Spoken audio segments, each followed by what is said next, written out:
আজকে তোমাদের সাথে শেয়ার করব ওটস পোহা রেসিপি। প্রথমে আমি এক বাটি মতো ওটস নিয়েছি, সেটাকে একটুখানি ড্রাই রোস্ট করে নিয়েছি।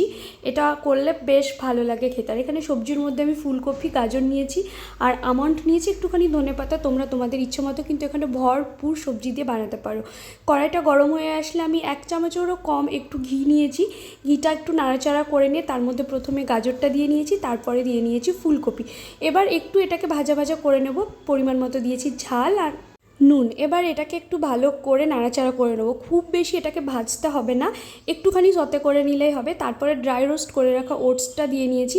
1 চিমটি দিয়েছি হলুদ। হলুদটা অপশনাল, না দিলেও হয়, কিন্তু আমার কালারটা বেশ ভালো লাগে তাই দিয়েছি। এবার যে বাটিতে 1 বাটি আমি ওটস দিয়েছি, সেই বাটিরই 2 বাটি আমি জল দিয়েছি। এবার এটাকে হতে দেবো।